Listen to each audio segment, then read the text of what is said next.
정신과 치료를 받는다고 하면 미친 사람, 정신이 나간 사람, 정신과 진료를 받으면 기록에 남지는 않나요? 작년부터 지속된 코로나로 정신건강의학과를 찾은 사람들이 전년에 비해서 10% 늘어나면서 예전보다 정신과에 대한 문턱이 낮아졌지만 여전히 정신과에 대한 사람들의 생각과 시선은 참 차가운 편입니다. 여러분은 평소에 정신과 진료에 대해서 어떻게 생각하셨나요? 정신의학과에 관한 오해와 진실 읽어드리겠습니다.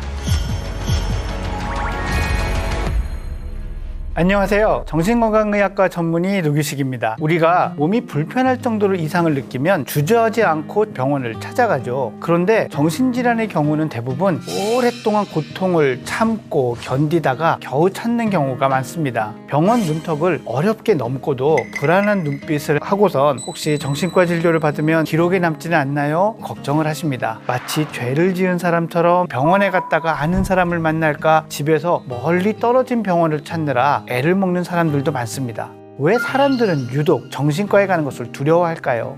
바로 편견이 두렵기 때문입니다. 정신질환이란 무엇일까? 영어로 얘기하면 사이코시스라고 하는 것을 말하는데요. 의학적으로는 현실을 제대로 파악하고 행동할 수 없는 정도의 심각한 장애만을 가르쳐서 정신병, 사이코시스라고 말하는 범주에 넣습니다. 18세기 말 이전까지 정신의학과 이런 것은 아예 존재하지도 않았습니다. 19세기 무렵이 돼서야 외과를 제외하고 다른 분과에 대한 이야기들이 생겼는데 그렇다면 정신의학과가 없었던 시절은 어땠을 것 같으세요? 지금 상식으로는 도저히 이해되지 않는 기가 막힌 치료법들이 행해졌습니다. 집에 묶여 있거나 호스피스 같은 시설에 치매, 거린, 불황자들과 뒤섞여서 거의 감금되어 있다시피 했어요. 1817년 아일랜드의 지역구 의원이 쓴 기록을 살펴보면 아일랜드 농촌의 한 오두막에 갇혀있는 광인의 모습처럼 충격적인 것은 없었다. 튼튼한 남자나 여자가 정신이 미쳤다고 간주되면 마을에서 이들을 관리하는 방법은 오두막 바닥에 구멍을 파서 밀어넣은 다음 기어나오지 못하도록 거기에 덮개를 씌우는 것이다. 구멍의 깊이는 약 1.5m 정도로 반드시 서 있기도 어렵다. 사람들은 이 불쌍한 자에게 음식을 넣어주는데 대개는 그 안에서 죽게 된다.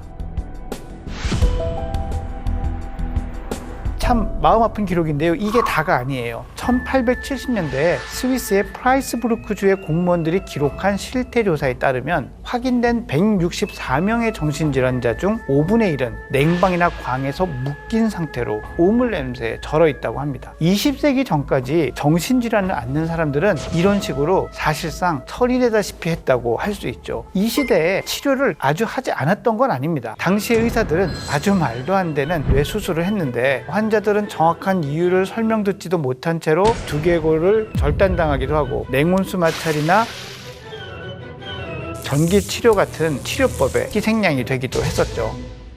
심지어 중세시대에는 머리에 광기에 돌이 생겨서 이런 증상이 나타난다라고 믿고는 일단 두개골을 절개하고 나서는 두개골의 어떤 부분을 파내는 그런 시술을 하기도 했습니다. 얀 산데르스 반 헤메센의 그림을 같이 한번 보시죠. 이 그림은 마드리드의 프라도 미술관에 전시되어 있는 그림인데요. 끔찍하죠.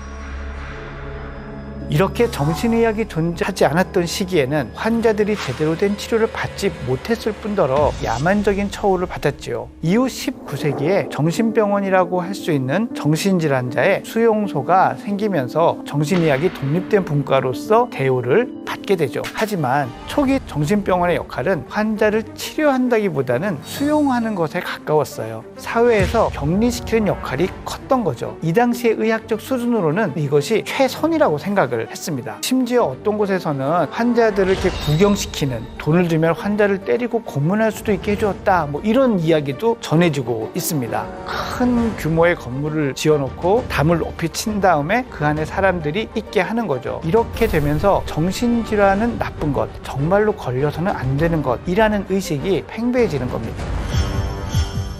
19세기 후반에 이르러서 우리가 잘 아는 정신분석학의 거장이 나타납니다. 바로 지그문트 프로이트가 혜성처럼 등장하면서 심리치료, 정신분석이라는 것이 발전하기 시작합니다. 사실 프로이트 자신도 신경증을 앓고 있었다고 해요. 아버지의 죽음 이후에 나쁜 꿈을 꾸고 기분이 가라앉고 심장박동이 불규칙하게 나타나는 불안장애 증상까지도 나타났던 거죠.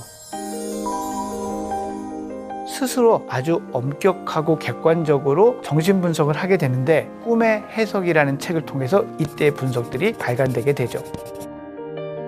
프로이트는 이 책을 발표한 다음에 본인의 연구에 공감하는 사람들과 함께 수요 심리학회라는 것을 만들게 됩니다. 칼 구스타프 융, 알프레드 아들러와 같은 유명한 학자들과 교류하게 되죠. 이 세 의사들의 교류와 또 치열한 학문적인 반목, 이것이 현대의 정신의학, 심리치료의 토양이 되고 자양분이 됐다고 할 수 있습니다. 이후 향정신성 약물이 개발이 되고 효과가 확인이 되면서 잔혹한 치료 방법들은 이제 더 이상 시행되지 않고 정신의학의 치료에 새로운 전기를 마련하게 되죠. 하지만 지금도 이러한 정신의학의 흑역사 때문에 정신질환이라는 용어 자체가 사회적 낙인에 가까워져 있습니다. 대중들의 이러한 편견을 없애기 위해서 우리나라에선 정신과에서 정신건강의학과로 명칭을 변경했지만 아직 이러한 편견이 쉽게 사라졌다고 할 수는 없습니다.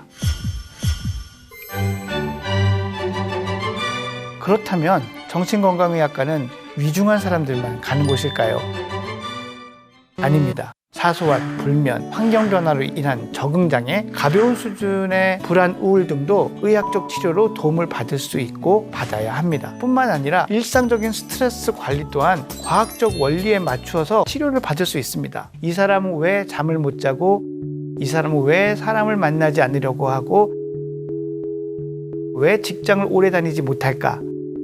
이렇게 한 개인의 이상 심리에 관련된 것을 연구하는 것이 정신의학의 핵심이라고 할 수 있겠죠. 현재 의학 전체가 질병을 조기 발견하자는 것에서 빨리 예방하자는 쪽으로 옮겨가고 있거든요. 그래서 건강한 운동 습관, 이런 것들을 통해서 건강을 지키고 질병을 예방하려고 하는 것처럼 모든 질환의 악화 요인이 되는 스트레스를 관리하는 방법 또한 정신건강의학과에서 도움을 받으실 수 있습니다. 또 이런 말씀도 많이 들어요. 정신과 약을 먹으면 멍해지고 머리가 나빠진다고 하던데요.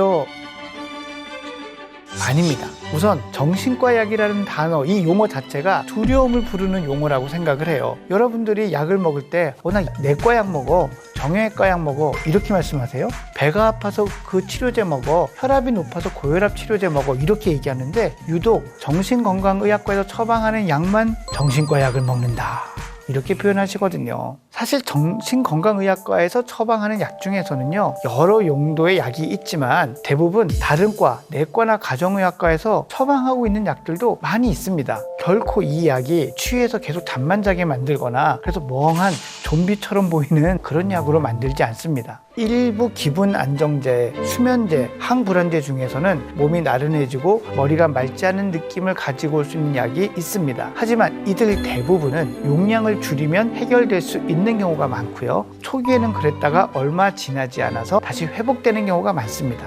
저는 이게 잘 안 좋아져요 라고 한다면 요즘의 약들 중에는 그것을 피할 수 있는 다른 선택지도 많기 때문에 감내해야 되는 부분 절대로 아닙니다.